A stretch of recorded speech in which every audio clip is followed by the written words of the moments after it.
PrizePicks is offering a free square next Sunday, meaning you get a free win. Sign up using my code NBAGoober for a 100% deposit match up to $100. Link is in my description. Sup, dude? When I rank my top 10 players in NBA history, I have Mike and LeBron interchangeable at the 1 and 2 spot. After that, it gets a bit difficult to try and correctly rank the last 8 because there are so many players deserving of being in the top 10. But I think I've finally decided that Kareem, in my opinion, is the 3rd greatest player of all time. Here's why. Check him out. Hey, hey, get it, Cap. Go ahead and twirl him. Go ahead and twirl. Hold on, not yet. Give him Hold the on. twirl. I'm gonna show you my move.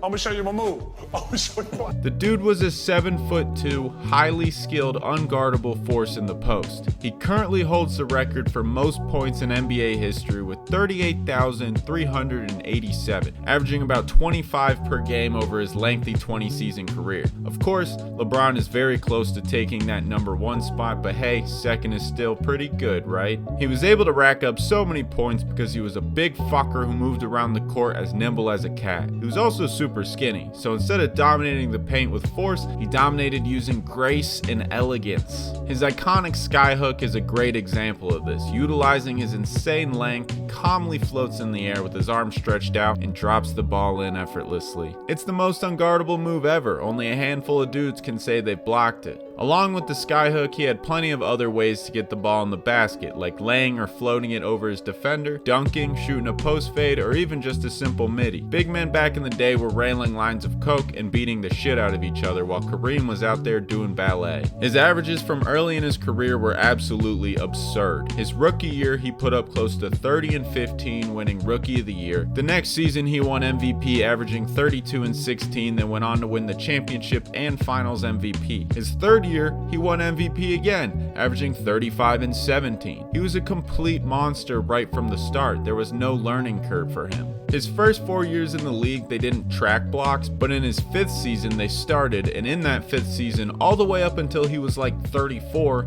he averaged 3 to 4 blocks a game. Despite not recording any of the blocks he got his first 4 years, Kareem still made it to 3rd all-time in blocks, right behind Hakeem and Dikembe. This, along with Kareem being 3rd all-time in defensive win shares, would make you think he was insanely talented defensively. You would be correct thinking that, but many also criticize Kareem for being pretty inconsistent and often lazy on the defensive end. Because of the laziness, Kareem is viewed as mainly just an offensive powerhouse, which he was, but in my opinion, he was still without a doubt an amazing defender. His successes definitely overshadowed his laziness. It just feels really hard to call a dude who put up 4 blocks a game at one point in his career a bad defender. He could also switch onto a perimeter player and hold his own, which wasn't very common for guys built like skyscrapers, but Kareem was different. He was agile and had great footwork. His offensive and defensive prowess garnered him quite the list of achievements. It's actually unbelievable. 19-time All-Star, 15-time All-NBA, 11-time All-Defense, 6-time MVP, 6-time champ, 2 times Finals MVP, and a ton more.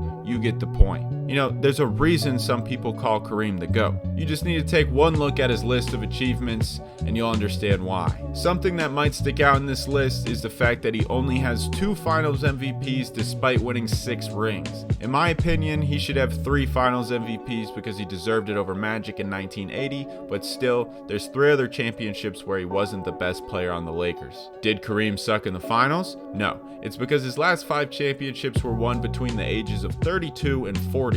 He was an old fart for a majority of his rings. Despite this, he still played very well. He just wasn't the best player on the team for every ring.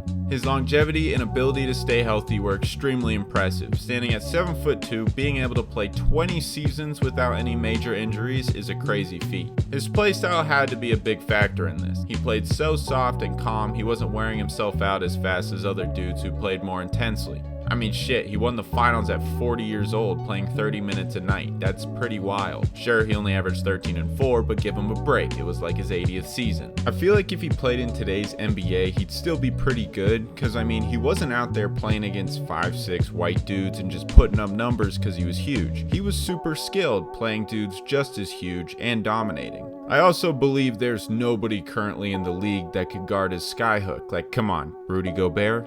No. Bull? Maybe. Trae Young, 100%. Another shot a lot of people couldn't stop was Dirk's one-legged fade, and it just so happens I made a video on that, on him. I made a video on Dirk. So click right there to watch it. Thanks for watching. Bye, dude.